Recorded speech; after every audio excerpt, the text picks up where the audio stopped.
आता आपल्या आवडत्या मालिकेचे संपूर्ण भाग मालिका प्रसारित झाल्यानंतर लगेचच पाहू शकता फक्त सन नेक्स्ट वर। भारतातील प्रेक्षकांसाठी मोफत सेवा। मृगजळाच्या मागे धावून ना काहीच अर्थ राहत नाही। आणि याचा अनुभव आलाय ना तुला। आपल्याकडे जे आहे तसं आहे ना, त्यात माणसाने समाधानी राहावं, नाहीतर मग हे अशी फसवणूक होते। हो सई, आता कळलं मला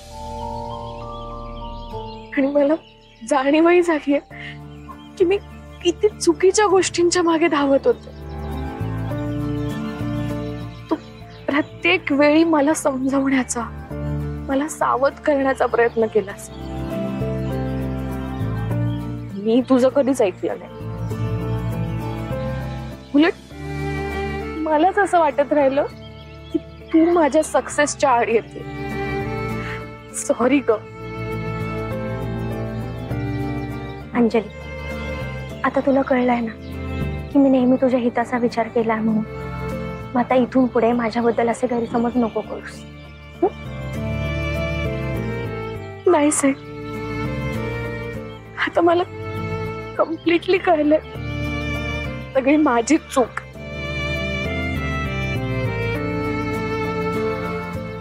प्लीज मला माफ कर, खरंच सोड।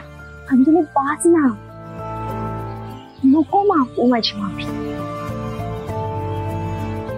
आपण बहिणी आहोत ना, मग बहिणी बहिणींमध्ये अशी भांडणं नाही होऊ शकत का? होऊ शकतात ना।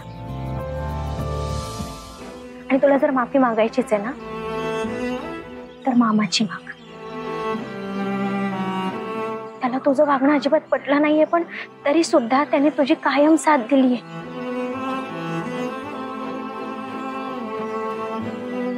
एवढ्या चुका करून सुद्धा ना खंबीरपणे तुझ्या पाठीशी उभा राहिलाय। बिचारा नाकासमोर चालणारा माणूस, आयुष्यात त्याला कधी वाटलंही नव्हतं की त्याला पोलीस स्टेशनची पायरी चढावी लागेल, पण तरी तुझ्यासाठी तू पायरी चढलाय। आपल्यासारख्या सामान्य माणसांना ह्या गोष्टी नाही ग बरोबर वाटत, पण तरी सुद्धा खंबीरपणे तुझ्या पाठीशी उभा राहिला ना तो। खरं सांगू, खूप नशीबवान आहेस तू की जे तुला असे वडील मिळाले। अंजली, तुला माहितीये ना माझ्या वडिलांनी काय केलं? असूनही नसल्यासारखे होते ते। ज्यावेळेस आम्हाला त्यांची गरज होती त्यावेळेस आम्हाला एकट्याला सोडून निघून गेले ते। पण तुझे वडील तसे नाहीये।